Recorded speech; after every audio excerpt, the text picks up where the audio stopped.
धार भोजशाला में हिंदू समाज ने की अखंड पूजा की मांग। 2016 के बाद 23 जनवरी को इस वर्ष की फिर बसंत पंचमी का पर्व शुक्रवार को मनाया जाएगा। शहर में शांति व सुरक्षा को लेकर 8000 पुलिसकर्मियों की तैनाती की गई है। पुलिस प्रशासन अलर्ट मोड पर सक्रिय हुआ। भोजशाला को लेकर 22 जनवरी को सुप्रीम कोर्ट में हिंदू पक्ष की याचिका पर सुनवाई होगी। अदालत के फैसले का सबको इंतजार है। मध्य प्रदेश के धार में स्थित प्राचीन भोजशाला ऐतिहासिक व अति प्राचीन धार्मिक स्मारक है। भोजशाला का निर्माण परमार वंश के राजा भोज ने करवाया था। बसंत पंचमी आते ही यहाँ का विवाद चर्चा में आ जाता है। उच्च न्यायालय के निर्देशों पर यहाँ मंगलवार और बसंत पंचमी के दिन हिंदू समाज को मां सरस्वती की आराधना करने की और शुक्रवार के दिन मुस्लिमों को नमाज पढ़ने की इजाजत दी है। अब हिंदू पक्ष ने मांग की है कि यहाँ नमाज को बंद किया जाए और पूरा परिसर हिंदुओं के हवाले किया जाए। इस मांग के साथ ही धार का भोजशाला विवाद फिर से चर्चा में आ गया है। धार भोजशाला को लेकर भोज उत्सव समिति के संरक्षक विश्वास पांडे ने भी हिंदू समाज से अखंड पूजा में बड़ी संख्या में शामिल होने का आह्वान किया है। मध्य प्रदेश 24 न्यूज की यह विशेष रिपोर्ट जरूर देखें। बसंत पंचमी पर हिंदू समाज ने भोज उत्सव समिति के माध्यम से अखंड पूजा का आह्वान किया है और इस बार अखंड पूजा को लेकर हम अड़े हुए हैं, क्योंकि 2006, 2013 और 2016 में लगभग 3 बार ऐसे मौके आए हैं जहां पर प्रशासन ने मुस्लिम समुदाय को खुश करने के लिए सांकेतिक नमाज कराई थी और जिसके कारण से समाज में भारी आक्रोश व्याप्त हुआ था।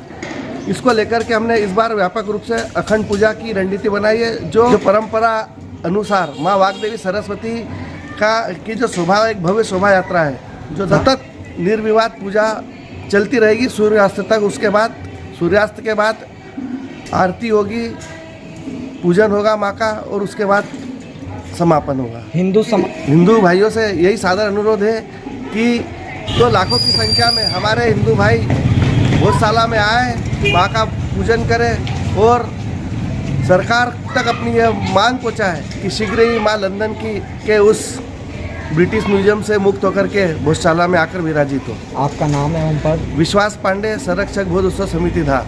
लोकतंत्र का चौथा स्तंभ अर्थात न्याय की आवाज, अत्याचार के खिलाफ, अनाचार के खिलाफ सत्य की आवाज, ऐसा पूरा हिंदुस्तान में माना जाता है। मैं ये कहना चाहता हूँ, हिंदुस्तान में रहने वाली मुस्लिम कम्युनिटी यदि हिंदुस्तान में शांति चाहती है, भाईचारा चाहती है, तो मंदिरों में नमाज पढ़ना छोड़ दे। बाबर ने मंदिर तोड़कर वहाँ पर बाबरी मस्जिद बना ली, ईदगाह बनाया गया मथुरा में भगवान कृष्ण का जन्म स्थान तोड़कर, साथ ही काशी में काशी विश्वनाथ स्थान तोड़कर उन्होंने ज्ञानव्यापी मस्जिद बना ली। यहाँ पर भी कलाम मौला ने, यहाँ पर अलाउद्दीन खिलजी ने यहाँ पर हमारे मंदिर को तोड़ा, हजारों विद्यार्थियों का जो है हत्या करी और उसके बाद में यहाँ पर जो है मस्जिद बना ली। मेरा ये कहने का मतलब है, ये हिंदुस्तान हिंदुओं की भूमि है, यहाँ पर पूजा पद्धति का अधिकार जो है हमारा है। नहीं कह रहा है कि हमको मोइनुद्दीन चिश्ती की दरगाह में हनुमान चालीसा पढ़ना है। हम ये नहीं कह रहे कि यदि आप रह रहे हो, हिंदुस्तान का खा रहे हो, हिंदुस्तान का पी रहे हो, हिंदुस्तान के अन्न से तुम्हारे जीवन का पालन पोषण हो रहा है, तो हिंदुस्तान की गरिमा का ध्यान रखते हुए, हिंदुस्तान की मर्यादा का ध्यान रखते हुए, हिंदुस्तान के देवी देवता और महापुरुषों के प्रति आपका आत्मीय भाव होना चाहिए, समर्पण होना चाहिए, आपकी आस्था होना चाहिए हमारे यहाँ की संस्कृति और परंपराओं के लिए। किंतु आप हिंदुस्तान में विद्रोह चाहते हैं, विवाद चाहते हैं, झगड़ा चाहते हैं, दंगा चाहते हैं, इसलिए हर बार हमारे त्योहारों पर विवाद करते हैं। और रामनवमी हो, हनुमान जयंती हो, दुर्गा माता की पूजा हो, काली माता की पूजा हो, कावड़ यात्रा हो, हर जगह पत्थरबाजी होती है, हर जगह नुकसान देते हैं। तो ये तुष्टीकरण की राजनीति अब नहीं चलेगी। और अखंड पूजा के लिए हमने 23 जनवरी जो बसंत पंचमी का दिन है, माँ भगवती वाग्देवी का दिन है, हमने अखंड पूजा के लिए सभी सनातनी योद्धाओं को आमंत्रित किया है कि यहाँ पर आकर माँ भगवती की आराधना और साधना करे, महाआरती करे। और इस दौरान कोई भी किसी तरह का विवाद हम बर्दाश्त नहीं करेंगे। हमारा सब्र का बांध टूटने चला है, हमारा धैर्य टूटने चला है। मैं लोकतंत्र के चौथे स्तंभ के ओर से मांग करता हूं पुलिस प्रशासन से कि ये जो काले धब्बे, ये जो हरे धब्बे हमारे मंदिरों के आसपास बीच में, ये हरे धब्बे हटा लिए जाए, नहीं तो हिंदू समाज एक जोरदार आंदोलन करके एक अग्रणी भूमिका निभाएगा और एक नया इतिहास रचेगा। मनोज परमार, राष्ट्रीय अध्यक्ष, अखिल भारतीय भलाई महासंघ।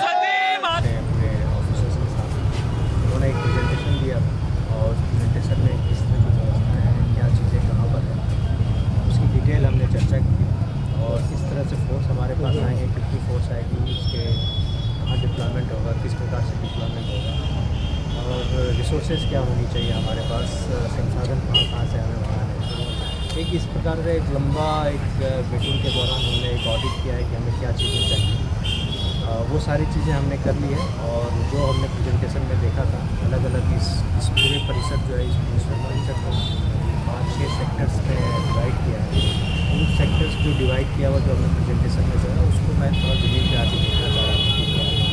तो अलग अलग सेक्टर्स बने हुए हैं कि उसमें से एंट्री होगी, वहाँ पर चेक कहाँ लगेगा, फिर उसका एंट्री पॉइंट क्या है, एग्ज़िट पॉइंट क्या है, वो सारी चीज़ें हमने देख ली है।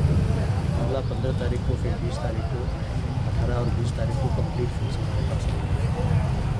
ये हमारा पहला सिक्योरिटी ऑडिट था।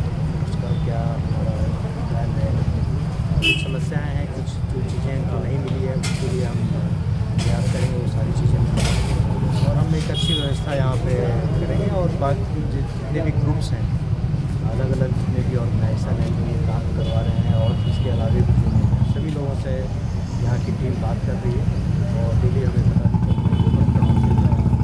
सारी चीज़ों को हम लोग सामूहिक रूप से देख रहे हैं कि अभी तक उनकी बातें सुन रहे हैं, उनके क्या विचार है, क्या चाह रहे हैं, क्या करना चाह रहे हैं, उसी हिसाब से हम ये लगाएंगे। और हमारा अपना तरीका भी है जो चीज़ों को मॉनिटर करने का। सोशल मीडिया पर हम बहुत अधिक मॉनिटर कर रहे हैं। अभी तक वैसे आपत्तिजनक चीज़ें हमारे नॉलेज में नहीं आई है, बट अगर कोई ऐसी चीज़ें होती है तो फिर हम उस पर विशेष रूप से ध्यान रखेंगे। नमस्कार, मैं प्रियंक मिश्रा, कलेक्टर धार जिले के नागरिकों से अपील करता हूं कि बसंत पंचमी के पावन अवसर पर शहर एवं आसपास के क्षेत्रों में शांति, सौहार्द और आपसी भाईचारा बनाए रखें। धार एक ऐतिहासिक और सांस्कृतिक महत्व का शहर है। जिला प्रशासन सभी नागरिकों की आस्था एवं भावनाओं का सम्मान करता है। वर्तमान परिस्थितियों के दृष्टिगत यह अत्यंत आवश्यक है कि कोई भी व्यक्ति अफवाहों पर ध्यान ना दे। जिला एवं पुलिस प्रशासन द्वारा जारी निर्देशों का पूर्णतः पालन करें। किसी भी प्रकार की उत्तेजक बयानबाजी, भ्रामक सूचनाओं पर प्रचार प्रसार ना करें एवं कानून व्यवस्था को प्रभावित करने वाली गतिविधियों से सभी लोग परहेज करें। जिला प्रशासन ने शांति व्यवस्था बनाए रखने हेतु पर्याप्त व्यवस्था की है। किसी भी समस्या एवं सूचना के लिए नागरिक प्रशासन एवं पुलिस का सहयोग करें और उनसे संपर्क करें। हम सभी की सामूहिक जिम्मेदारी है कि धार का परंपरागत सद्भाव और सामाजिक समरसता बनी रहे तथा बसंत पंचमी का यह पर्व श्रद्धा, शांति और उल्लास के साथ मनाया जा सके। धन्यवाद। दरअसल इंदौर हाईकोर्ट बेंच में धार भोजशाला का मामला पहुंच गया, जहां एक याचिका दायर की गई थी। इस याचिका में यहां पर सरस्वती देवी की प्रतिमा स्थापित करने और पूरे भोजशाला परिसर में फोटोग्राफी, वीडियोग्राफी करवाने की मांग की गई थी। इसके साथ ही यहां नमाज बंद कराने की मांग की गई थी। याचिका के बाद उच्च न्यायालय के निर्देश पर यहां पुरातत्व सर्वेक्षण विभाग द्वारा 98 दिनों तक भोजशाला का बारीकी से निरीक्षण कर सर्वे किया गया था। 1800 मूर्तियों के अवशेष, शिलालेख व सांस्कृतिक भाषा में लिखे विभिन्न श्लोक व विभिन्न लिपियों में लिखे गए शिलालेख व पुराने सिक्के एएसआई की टीम को मिले हैं। एएसआई के सर्वे के साथ यहाँ मौजूद शिल्प व वास्तुकला के शिलालेख पर प्राचीन लिपि में लिखे गए संस्कृत के श्लोक आज भी यहाँ प्राचीन इतिहास रूप में अंकित है।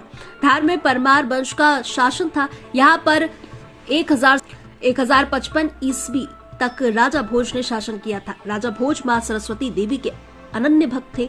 उन्होंने 1034 ईस्वी में यहाँ पर एक सांस्कृतिक महाविद्यालय व मां बाग देवी का मंदिर स्थापित किया गया, जिसे बाद में भोजशाला के नाम से जाना जाने लगा। भोजशाला को हिंदू समाज आज भी मां बाग देवी का सरस्वती मंदिर मानते हैं, तो मुस्लिम पक्ष के लोग इसे कमाल मौलाना की मस्जिद के रूप में मानते हैं। 1305 ईस्वी में अलाउद्दीन खिलजी ने भोजशाला को ध्वस्त कर बाद में 1401 ईस्वी में दिलावर खान गौरी ने भोजशाला के एक हिस्से में मस्जिद बनवा दी। 1514 ईस्वी में महमूद शाह खिलजी ने दूसरे हिस्से में भी मस्जिद बनवा दी थी, जिसके कारण भोजशाला का यह विवाद मंदिर और मस्जिद में उलझा हुआ है। यहाँ अंग्रेजों के शासनकाल में 1875 में यहाँ पर खुदाई की गई थी। इस खुदाई में सरस्वती देवी की एक प्रतिमा निकली। इस प्रतिमा को मेजर किनकेड नाम का अंग्रेज लंदन ले गया था, जिसके कारण आज भी ये प्रतिमा लंदन के संग्रहालय में रखी गई है। हाई कोर्ट में दाखिल याचिका में इस प्रतिमा को लंदन से वापस लाए जाने की मांग भी की जा रही है। यहाँ 2006, 2013 और 2016 में शुक्रवार के दिन बसंत उत्सव होने के कारण यहाँ विवादास्पद स्थितियां निर्मित हो गई हैं। बसंत पंचमी पर्व जब भी शुक्रवार को आता है तब यहाँ तनाव की स्थितियां बन जाती। इस बार भी बसंत पंचमी का पर्व शुक्रवार को ही आ रहा है। इस बार सर्व हिंदू समाज ने यहाँ बसंत पंचमी पर्व पर सूर्य उदय से सूर्यास्त तक अखंड पूजन अर्चना करने की मांग की है। उत्सव पर धार की भोजशाला में 4 दिवसीय उत्सव पूजा अर्चना हेतु यहाँ लाखों श्रद्धालु भोजशाला परिसर में पहुंचेंगे। यहाँ शांति व सुरक्षा बनी रहे, इसको लेकर पुलिस प्रशासन द्वारा सख्ती के साथ तैयारियां शुरू कर दी गई हैं। धार शहर में 8000 पुलिस बल यहाँ बसंत पंचमी के पर्व पर तैनाती से मुस्तैद किए गए हैं। प्रशासन द्वारा पर्व को लेकर बड़ी कड़ी सुरक्षा व्यवस्था लगाई गई है ताकि बसंत उत्सव का पर्व धार में श्रद्धा भाव व शांति के साथ मनाया जा सके। लॉ एंड ऑर्डर्स का पालन यहाँ हो, इसको लेकर अधिकारियों द्वारा संपूर्ण क्षेत्र की 1000 से अधिक सीसीटीवी कैमरे कड़ी निगरानी रखी जा रही है। भोजशाला व आसपास के क्षेत्र को नो फ्लाइंग जोन में रखा गया है। कैमरों के साथ ही ड्रोन से भी कड़ी सुरक्षा व्यवस्था की निगरानी रखी जाएगी। धार शहर में शांति बनी रहे, इसको लेकर पुलिस प्रशासन व RSF द्वारा प्रतिदिन फ्लैग मार्च भी निकाला जा रहा है। हिंदू पक्ष की याचिका को सुप्रीम कोर्ट में सुनवाई के लिए सहमति दी गई है। याचिका के बाद अब लोगों को सुप्रीम कोर्ट के फैसले का इंतजार है। धार भोजशाला परिसर में 1000 साल पुराने से 54 मूर्तियां और सांस्कृतिक प्राकृतिक शिला लेख व कई ऐसे प्रमाण धार भोजशाला परिसर से ASI को मिले हैं। सर्वे रिपोर्ट में कई बड़े खुलासे हुए हैं। भोजशाला को लेकर हिंदू पक्ष चाहता है कि सर्वेक्षण रिपोर्ट के आधार पर भोजशाला को मंदिर घोषित किया जाए और उन्हें पूजा का अधिकार मिले, जबकि मुस्लिम पक्ष ने सर्वेक्षण पर आपत्ति जताई है। अगली सुनवाई कोर्ट ने याचिकाकर्ताओं को ASI सर्वेक्षण रिपोर्ट पर अपनी आपत्तियां और तर्क प्रस्तुत करने के लिए कहा है और अगली सुनवाई की तारीख जल्द तय की जाएगी। सुप्रीम कोर्ट इस ऐतिहासिक विवाद के समाधान के लिए ASI की रिपोर्ट और कानूनी पहलुओं पर विचार कर रहा है। इधर हाल ही में भोजशाला मामले को लेकर हिंदू फ्रंट फॉर जस्टिस के अधिवक्ता विष्णु शंकर जैन द्वारा दायर की गई याचिका में मांग की गई है कि 23 जनवरी को बसंत पंचमी के अवसर पर हिंदुओं को सूर्योदय से सूर्यास्त तक अखंड पूजा करने की अनुमति दी जाए। उस दिन मुस्लिम समुदाय के जुमे की नमाज पर रोक लगाई जाए। परिसर में सुरक्षा के कड़े इंतजाम किए जाने चाहिए, जैसी मांगों को लेकर सुप्रीम कोर्ट में याचिका लगाई गई थी। हिंदू पक्ष द्वारा लगाई गई याचिका को अब सुप्रीम कोर्ट ने स्वीकार कर लिया है। सुप्रीम कोर्ट बसंत पंचमी के एक दिन पूर्व 22 जनवरी 2026 गुरुवार को भोजशाला मामले को लेकर सुनवाई करने के लिए सहमत हो गया है।